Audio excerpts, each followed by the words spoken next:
بسم اللہ الرحمن الرحیم الحمد للہ نحمده ونستعینه ونستغفره ونؤمن به ونتوکل علیہ ونعوذ باللہ من شرور انفسنا ومن سیئات اعمالنا من يهده الله فلا مضل له ومن يضلله فلا هادي له ونشهد أن لا إله إلا الله وحده لا شريك له ونشهد أن سيدنا ومولانا محمدا عبده ورسوله أما بعد فأعوذ بالله من الشيطان الرجيم بسم الله الرحمن الرحيم من عمل صالحا من ذكر أو أنثى وهو مؤمن فلنحيينه حياة طيبة وَلَنَجْزِيَنَّهُمْ أَجْرَهُمْ بِأَحْسَنِ مَا كَانُوا يَعْمَلُونَ صدق الله مولانا العظيم وصدق رسوله النبي الكريم ونحن على ذلك لمن الشاهدين والشاكرين والحمد لله رب العالمين۔ قرآن پاک کی ایک آیت ایک خاص مضمون کو سمجھانے کے لیے میں نے آپ حضرات کے سامنے پڑھی۔ اللہ پاک مجھے بھی عمل کی توفیق عطا فرمائے اور آپ سبھی حضرات کو عمل کی توفیق عطا فرمائے۔ آیت کریمہ میں اللہ تعالیٰ فرماتے ہیں جو آدمی اعمال صالحہ کرے گا تو اعمال صالحہ پر ہم اس کی زندگی اچھی کر دیں گے، ہم اسے حیات طیبہ عطا کریں گے، ہم اس کی زندگی میں سکون پیدا کر دیں گے اور آخرت میں ہم اسے بہت بڑا اجر عطا کرنے والے ہیں۔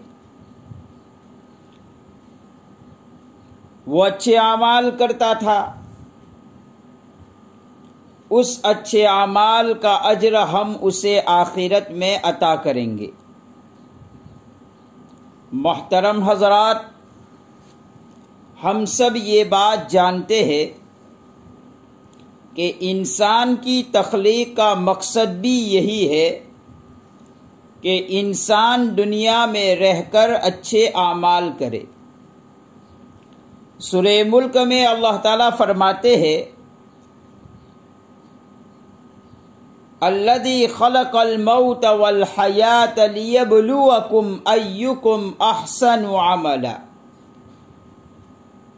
اللہ وہ ذات ہے جس نے زندگی اور موت کو پیدا کیا۔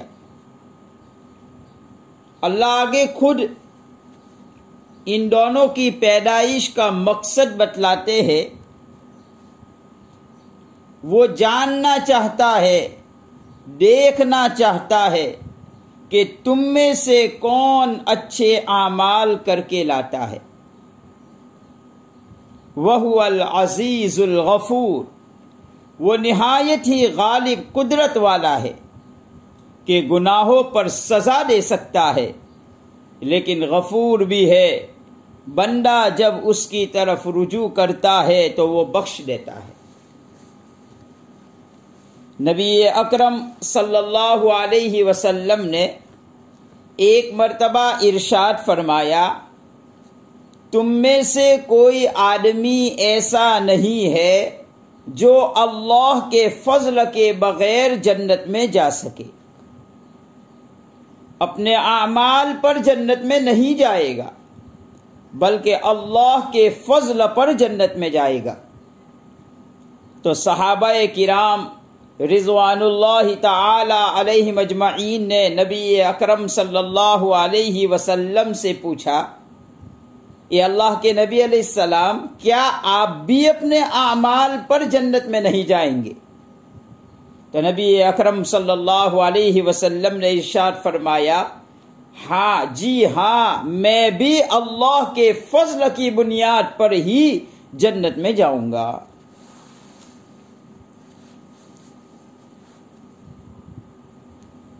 اسے سمجھ میں آیا کہ رمضان المبارک میں اللہ پاک کچھ اعمال کی توفیق دیتے ہیں اور انسان اپنی نیکیوں کے اعتبار سے کچھ بڑھوتری کر لیتا ہے، تو انسان کو اپنے اعمال پر گھمنڈ نہیں ہونا چاہیے، انسان کو اپنے اعمال پر غرور پیدا نہیں کرنا چاہیے۔ تو یاد رہے، انسان کی زندگی سے نکلنے والے اعمال مطلوب تو ہے، لیکن انسان ان اعمال پر بھروسہ نہ کرے، ان اعمال کی وجہ سے انسان میں گھمنڈ اور غرور پیدا نہ ہو جائے۔ میرے پاس تو بہت بڑا اعمال کا ذخیرہ ہو گیا۔ بسا اوقات دیکھنے میں آتا ہے، سننے میں آتا ہے، لوگوں سے ملنے جلنے میں یہ بات سمجھ میں آ رہی ہے کہ انسان اپنے کیے ہوئے کرتوتوں پر اترا کر چلتا ہے، اپنے اعمال پر بھروسہ کرنے لگتا ہے، اپنے اعمال کو بہت بڑا سمجھنے لگتا ہے، اور جو بھولے بھالے مسلمان بھائی جس سے کچھ اس طرح کے اعمال نہیں ہوتے ہیں ان کو وہ بہت گھٹیا سمجھتے ہیں۔ اس لیے میں نے مناسب سمجھا کہ آج کی مجلس میں یہی مضمون پیش کر دیا جائے کہ انسان کو اللہ پاک جو کچھ توفیق دے رہے ہیں اچھے اعمال کرنے کی، اس پر انسان اپنی طبیعت میں غرور اور تکبر پیدا نہ کرے، بلکہ اللہ کا فضل سمجھے، اللہ کا فضل سمجھے کہ اللہ نے مجھے نیک اعمال کی توفیق عطا فرمائی۔ اللہ ہم سب کو اس بات کا استحضار عطا فرمائے۔ نبی اکرم صلی اللہ علیہ وسلم نے ایک مثال ذکر فرمائی اور ارشاد فرمایا، گزشتہ امتوں کا ایک آدمی جس نے 500 سال مسلسل عبادت کی تھی۔ پہلے زمانے کی عمریں بہت لمبی ہوا کرتی تھی، کوئی 500 سال، کوئی 700 سال، کوئی 900 سال کی عمر کا ہوتا تھا، بہت طویل عمر پاتے تھے۔ میں نے کہیں کتاب میں پڑھا تھا کہ اس زمانے میں 300 سال کی عمر پر تو بالغ ہوتا تھا، آدمی بالغ ہوتا تھا۔ تو ان میں سے ایک آدمی نے 500 سال کی عبادت کی تھی۔ جب اس کا انتقال ہو گیا تو اللہ نے فرشتوں کو حکم دیا، اس آدمی کو میرے فضل کی بنیاد پر جنت میں لے جاؤ، میرے رحم و کرم اور احسان کی وجہ سے اسے جنت میں لے جاؤ۔ تو وہ آدمی تعجب کرنے لگا، یا اللہ، 500 سال کی عبادت، مسلسل عبادت کی، ایک لمحہ بھی میں نے آگے پیچھے نہیں کیا، اور اب بھی تیرے فضل سے جنت میں جاؤں؟ تو اللہ تعالیٰ نے فرشتوں کو حکم دیا، اسے ذرا جہنم کے قریب لے جاؤ۔ قریب بھی کتنا؟ 500 سال کی مسافت کا فاصلہ رکھنا، اس سے آگے مت لے جانا۔ جب وہاں پہنچے تو جہنم سے گرمی کا ایک جھونکا آیا، انتہائی شدید گرمی تھی۔ وہ آدمی واویلا کرنے لگا، پانی دو، پانی دو۔ ایک پانی کا پیالہ سامنے لایا گیا، پانی دینے والا بھی اللہ کی طرف سے ایک فرشتہ ہی مقرر تھا۔ اس نے کہا، پانی تو دیتا ہوں، لیکن ایک شرط پر کہ مجھے یہ 500 سال کی عبادت دے دو۔ پانی کی شدت اور پیاس کی شدت کا عالم یہ تھا کہ اس نے فوراً 500 سال کی عبادت دے دی اور پانی کا پیالہ لے لیا۔ پھر اللہ تعالیٰ کی طرف سے حکم ہوا، اب بتاؤ کیسے جنت میں جا پاؤ گے؟ نیکی تو ہے نہیں آپ کے پاس۔ بندہ کہنے لگا، اللہ آپ کے فضل و کرم سے ہی جنت میں جاؤں گا۔ حدیث میں آتا ہے یہ تو ایک پیالہ یہاں کا ہے، جس کی وجہ سے آپ کی 500 سال کی عبادت لے لی گئی۔ آپ نے 500 سال کی عبادت کو ایک پیالے کے عوض میں بیچ دیا۔ وہاں دنیا میں وہ ایک پتھر پر جہاں تو عبادت کیا کرتا تھا اور وہاں اللہ پاک تجھے ایک ٹھنڈا پیالہ پلاتے تھے، اس کی قیمت تو ادا کرو۔ بندہ عاجز ہو گیا، ہاتھ جوڑنے لگا اور کہنے لگا، اللہ میں تیرے فضل پر راضی ہوں، میں تیرے فضل سے جنت میں جا سکتا ہوں۔ میرے بھائیو، رمضان مبارک میں اللہ پاک کتنی اچھی اچھی نعمتیں کھلا رہے ہیں، کتنا ٹھنڈا پانی پلا رہے ہیں، کتنی ٹھنڈی آئٹمیں ہمیں اللہ پاک کھلاتے اور پلاتے ہیں۔ اس ایک ایک نعمت کا ہم سے حساب ہوگا۔ بہرحال مجھے جو آج کا مضمون پیش کرنا ہے وہ یہ ہے کہ آدمی اپنے اعمال پر کبھی بھی غرور پیدا نہ کرے۔ ہمارے اعمال کچھ بھی نہیں ہے، اللہ کی رحمت کے سامنے کچھ بھی حیثیت نہیں رکھتی۔ ایک روایت میں آتا ہے، حضرت عمر رضی اللہ تعالیٰ عنہ نے حضرت ابی ابن کعب رضی اللہ تعالیٰ عنہ سے ارشاد فرمایا کہ آپ مجھے کوئی نصیحت کرو۔ حضرت ابی ابن کعب رضی اللہ تعالیٰ عنہ کہنے لگے، اے امیر المومنین، میں آپ کو کیسے نصیحت کروں؟ لیکن چونکہ اس زمانے میں نصیحت کرنے اور سننے کا بہت عام رواج تھا، تو حضرت عمر رضی اللہ تعالیٰ عنہ بار بار اصرار کرنے لگے، آپ مجھے کوئی نصیحت فرمائیے۔ اس پر حضرت ابی ابن کعب رضی اللہ تعالیٰ عنہ نے ارشاد فرمایا، دیکھو امیر المومنین، آخرت میں آدمی 70 نبیوں کے اعمال کے برابر بھی اپنے اعمال لے کر جائے گا تو وہ کم پڑ جائیں گے۔ یعنی 70 نبی کی زندگی میں کیے ہوئے اعمال کے برابر ایک آدمی اتنے اعمال لے کر جائے پھر بھی وہاں کم پڑ جائیں گے۔ وہاں کی ہولناکی کو جب دیکھے گا، وہاں جہنم کی ہولناکی کو جب دیکھے گا تو یہ تمنا کرنے لگے گا، اگر میں پیدا ہونے سے مرتے دم تک سجدے میں رہتا تو بھی یہ میرے اعمال تھوڑے تھے، کچھ بھی نہیں ہوگا، میرے اعمال سے کچھ بھی نہیں ہوگا۔ یہ حضرت ابی ابن کعب رضی اللہ تعالیٰ عنہ نے حضرت امیر المومنین حضرت عمر فاروق رضی اللہ تعالیٰ عنہ کو نصیحت فرمائی۔ محترم حضرات، جو بھی عمل ہو اللہ پاک کا فضل سمجھے، اللہ کا احسان سمجھے، توفیق اسی اللہ نے دی۔